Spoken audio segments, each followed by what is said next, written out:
So I'll give the call to the Honourable Alannah MacTiernan and say welcome back to this place. Thank you very much, Madam President. And I acknowledge that we are on Nyungar Budja, and I have to say that one of the true blessings of my public life has been getting to know Aboriginal communities from the Menang in the south to the Bardi in the north and all across this great state.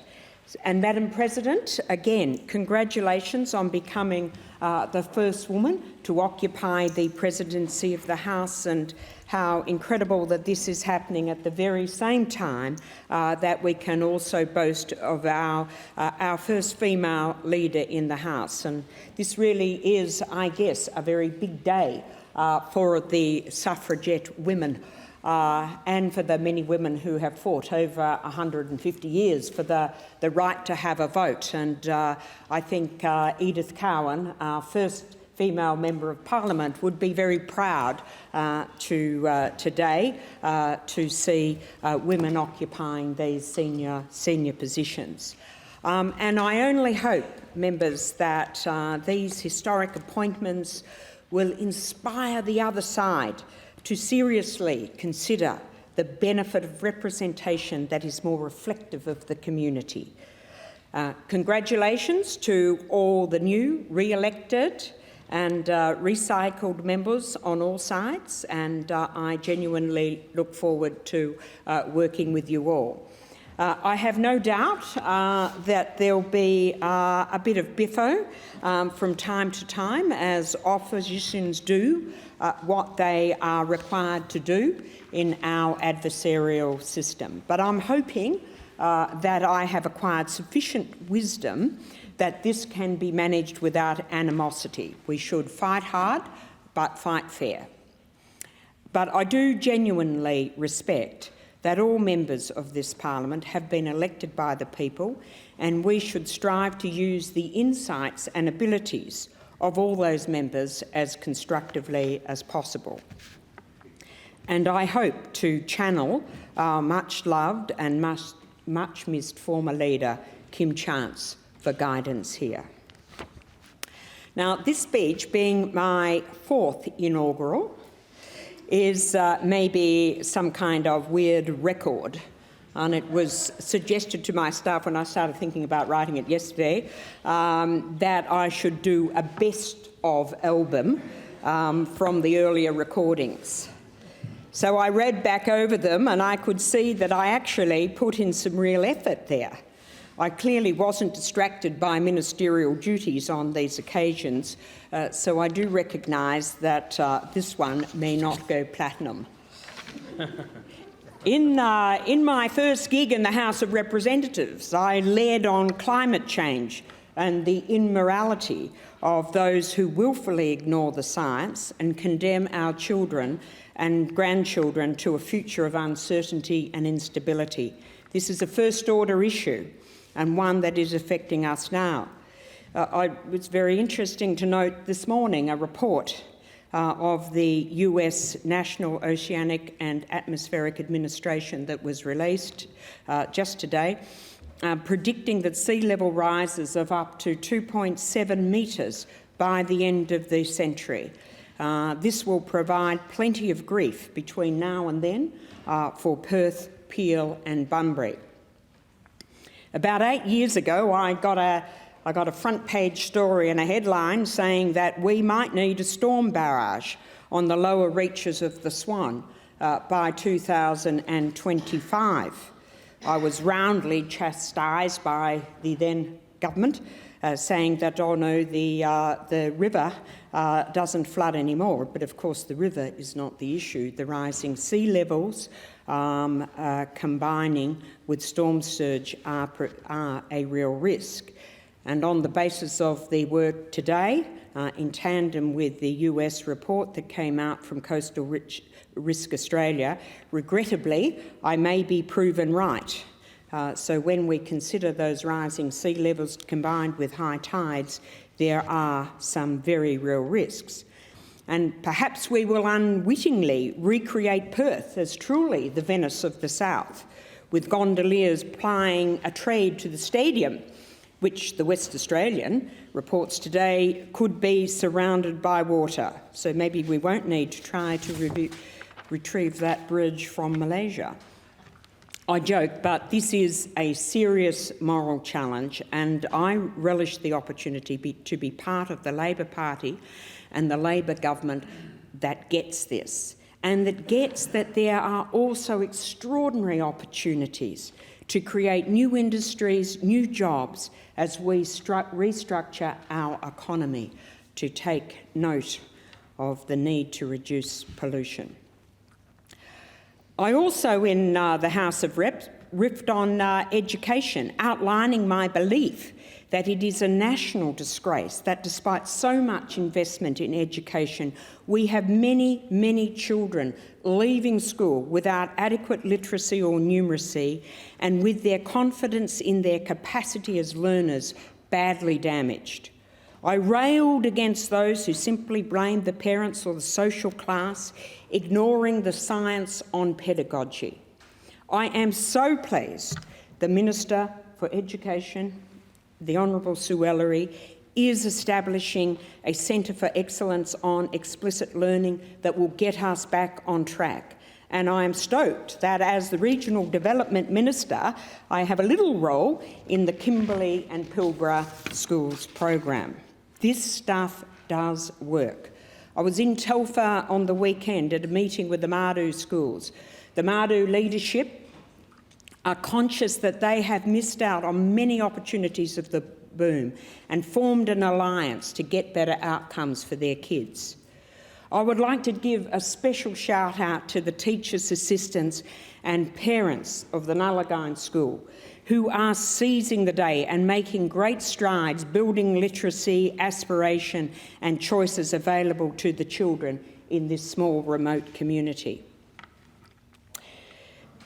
Then going to now my second inaugural, when I was rereading my 1996 address to the Legislative Assembly, I was actually astounded how completely on message I was with the campaign that Mark McGowan was to run 21 years later. It was all about jobs, about the debilitating impact of unemployment, the loss of self-worth, the loss of ability to chart one's own destiny, the loss of choices. And I'm sure that there is everyone in this House is aware of the plight, particularly of the millennials and the Y generation, who struggle to get full-time work. Permanent jobs are totally out of reach for many. I talked in that speech about the impact of automation and how economic growth was no longer synonymous with job growth. It is even more of a challenge today, and a particularly big challenge for the regions. Technological change in the great regional employers, mining and agriculture, is advancing very quickly. And as we speak, there is a mining conference in Perth today talking on digital innovation and automation in mining. We embrace automation. We embrace innovation. We need innovation, and new jobs will be created as old jobs disappear. But we need to remain clear-eyed and vigilant about the impact on overall net opportunities for employment, and in particular, the disproportionate impact that this may have on regions.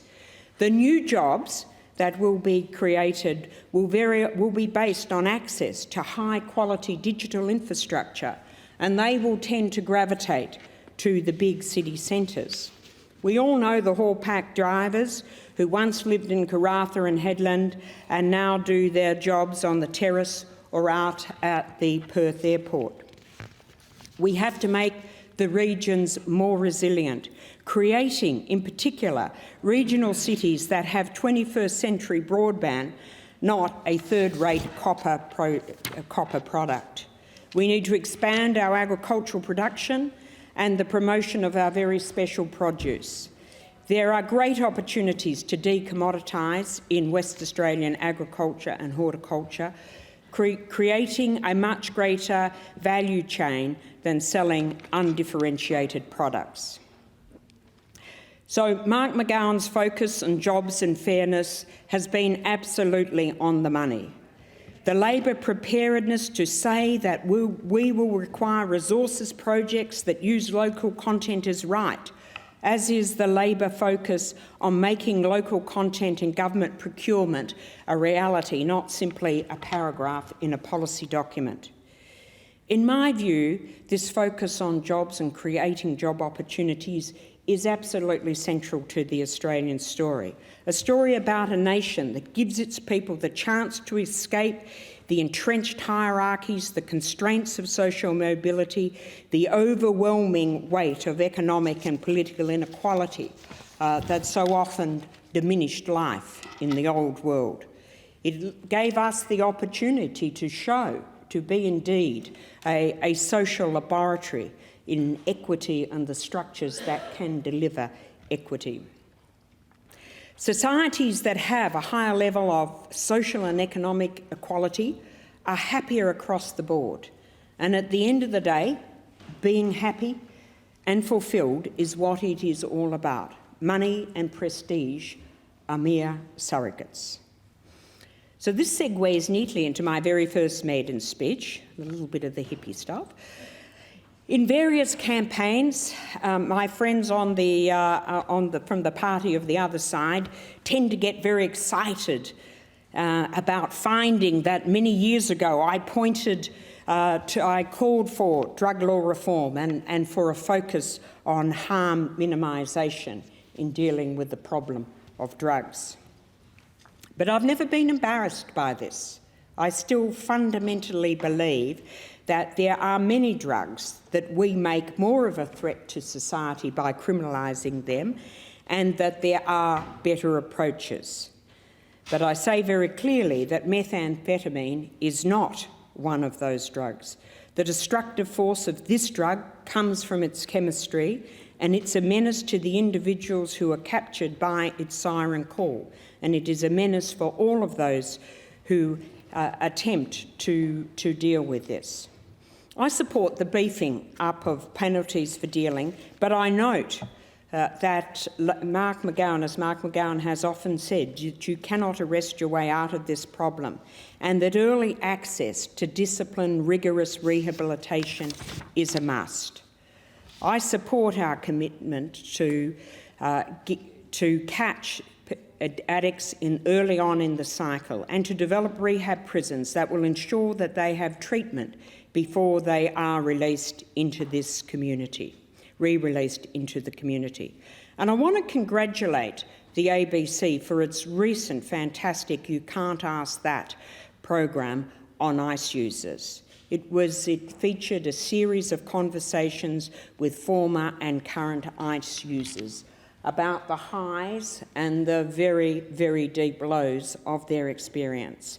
And I think that it is really important that we understand the power and the pain of this thing if we are going to give our community the resilience to beat it. Madam President, I did at one stage in one of those earlier speeches, I think when I was in being admitted to the Legislative Assembly, I said that I had moved, quoting Sir Humphrey Appleby, from the company of vegetables to animals. But let me assure you that I am very happy to be back here, and that I think very highly of things horticultural. And I want to say how genuinely excited I was to be given the opportunity by Mark McGowan to take on the portfolio of agriculture, food and regional development. I hadn't realised the food part of the portfolio did require so much eating, and I'm having a great deal of difficulty maintaining my Ramadan diet in the face of all these beautiful long table lunches, but I will work my way through it.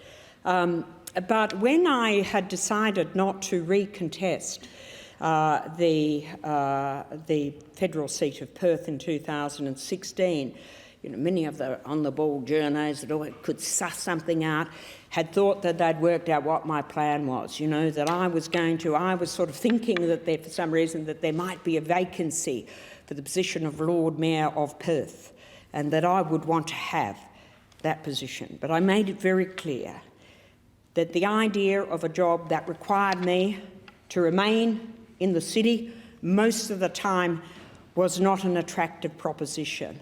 A job that gives me the opportunity to get out and about across the many splendid regions of this state is absolutely perfect. Now, there are extraordinary challenges, but the great strengths that we find in our regional community, that sense of community that we see in small towns, that we see in our regional cities, is truly gratifying, and it's a fantastic thing to be able to work with people that are so wanting to be constructive, to build their communities, to create opportunities within their place.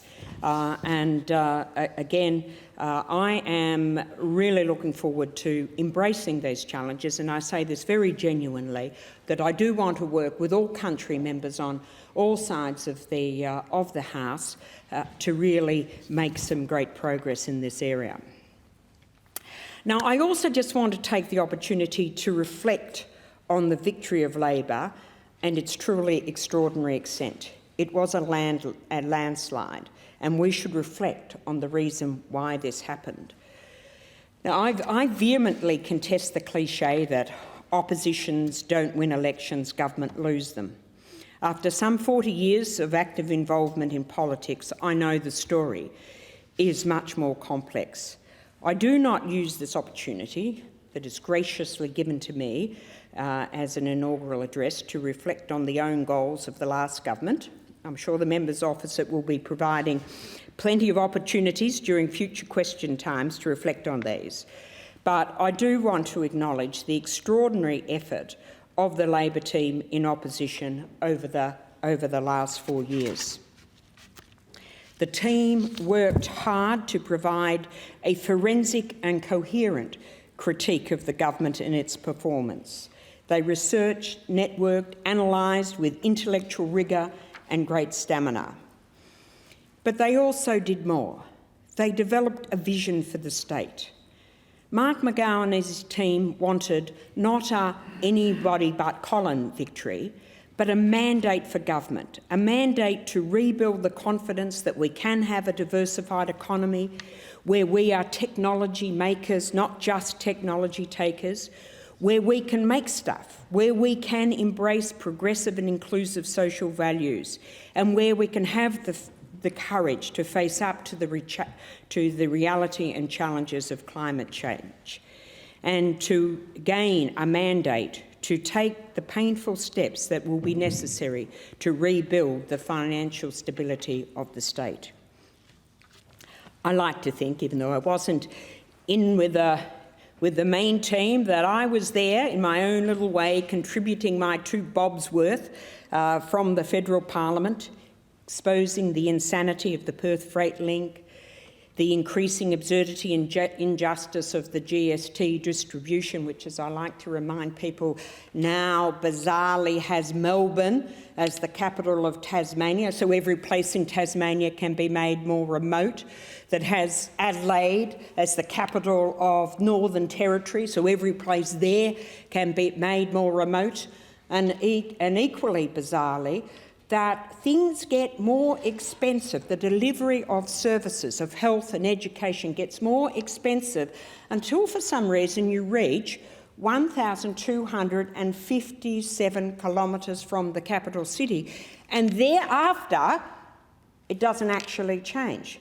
No, it just so happens that that's almost exactly the distance between the most remote part of New South Wales and of Sydney. But of course, as we know, in this state, we have many thousands of students, many thousands of populations that requiring health services and police stations that lie well outside that magical 1,257 kilometres, after which somehow or other miraculously prices just stabilise. You know, you think of going to a place like Poonmore or Coonawarra, you know, you fly 2 hours to Telfer and then you drive another 7 hours to Coonawarra. And I mean, that is replicated across the state. I did spend quite a bit of time talking about that sort of stuff in federal parliament. I spent a lot of time talking about the lack of engagement by the WA government in so many areas that has seen WA shortchanged in the allocation of dollars for defence, renewable energy, NBN, just to name a few.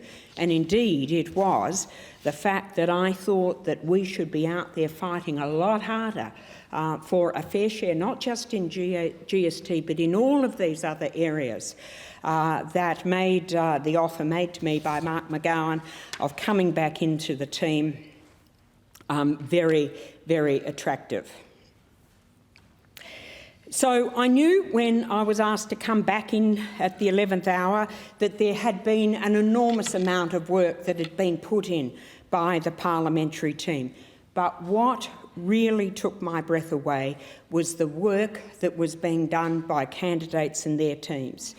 Now, I have some pretty notorious, so staff up there, pretty notorious standards when it comes to work ethic, and I have engaged in some ferocious hand-to-hand combat in the suburbs in election campaigns. But I was genuinely stunned by how driven our candidates and their campaign teams and their great volunteers worked. I have seen in the past individual campaigners, individual campaigns that have pushed themselves to the limit, but I have never seen such an extraordinary mass effort to be out there making contact, converting people one vote at a time. We were running in, by the end, we were running into people that were saying, all right, already, we're going to vote for you. If you call again, we might change our minds. But the voters, you could see it building over the months. The voters saw that commitment, that the candidates were out there every day. And this genuine engagement, they saw that. And this was as much as any policy that really built the momentum for change. Now, I hope I pulled my weight in that campaign. And I have to admit that there was some great fun. Getting to impose my rather unusual musical tastes, you know, which range from Chicano rock to early bogan, on hundreds of punters as guest DJ at the Hippie Club, raising moolah from my long-term partner in crime, John Carey, to guerrilla shopping centre campaigning with the AbFab Sabine Winton, where we persuaded the security guard tasked with chucking us out on the Sunday before Christmas that instead to take our picture sitting on Santa's knee. Or trekking with our Pilbara hero, Kevin Michelle. Yes, Thelma and Louise Stylers reported in the inside cover, but with a glorious rather than grisly end, and with Carl McGlynn attempting a Brad Pitt cameo. Or showing off the brilliant and gorgeous Jessica Shaw to the business world and wowing them. In Albany, we had garden parties with the legend That Is Watto. We got him out there selling collaborative workspaces and wave energy. The dude was bordering on hipster by the end of the campaign. Or we were out there proselytising with David Michael, with Amber Jade Sanderson and Darren Forster. Let me tell you, out there proselytising on the NBN with David Michael, Amber Jade and Darren Forster. And let me tell you, the punters agree that fraud band is not the answer. And with Emily Hamilton and Mark Fulcard and Jessica Strovgoski and Simon Millman, we got to know every shopping centre in the northern suburbs, and we reckon just about every shopper. And we went south for fundraisers, launches and more shopping centres with Pricey, Lisa O'Malley and the biggest swinger of all, Don Punch. We spruik Western Power with Cassie Rowe, while with Barry, the peri-urban guy, we had much needed lessons on firefighting. And rather exceptionally, David Templeman and Robin Clark arranged a very thoughtful lunch for us with a bunch of One Nation supporters. I also say it was a joy to work and to see Pierre Yang and Yaz Murabaki elected. Both are absolutely delightful first-class human beings who are helping to make our party and this parliament truly reflective of our community. I want to give a special shout out to two of our people that didn't make it. They made both Lara Dalton in Geraldton and with us pouring beers at the Booterall Tavern, and Darren Forster in Kalgoorlie. These were both candidates that absolutely gave it a first-class crack and were almost successful. And I hope that in the future we will see them have another go. I thank Premier Mark McGowan for the faith that he has shown in me, and to all of my caucus colleagues for welcoming me back into the fold. I want to acknowledge the great team at Party Office led by Patrick Gorman, and I want to again acknowledge the work of Lenda O'Shalem in developing the Community Action Network, which really has revolutionised the whole process and effort of campaigning. And I want to also do a special call out to Joe Gaines, who was slaving away so earnestly on all of our regional policies and even wrote our agricultural policy. Now, to some of my friends, supporters in the gallery today, I want to say thank you. Thank you to Dave Whitholm for your generous support. I hope you voted for me. I wanted to get at least one vote from Peppy Grove. To Johanna and Giles on the campaign staff, to the Rose Mountain Hillary's Tavern crew, and to all the Labor family in the northern suburbs who gave and gave in time and money and inspiration throughout the long campaign. To all my ministerial and electoral staff, some old, some new, and some coming back for the second round. You have always supported me and the cause we believe in. Love your work. To Umi and Atlas, my little jewels, thank you for always being so ready to be political rent-a-kids. To my great friends, to all my great friends and family members, thank you. And a very special thank you to Jennifer Harrison, who has given me unfailing encouragement and support in all my political endeavours over the last 40 years. I owe you big time. You are a true and much-loved friend. Firstly, and finally, thank you to the electors of North Metro and to my beloved West Australians for putting your trust in me. I will endeavour to honour that by doing all I can to deliver inspired and inclusive government to Western Australia. Thank you.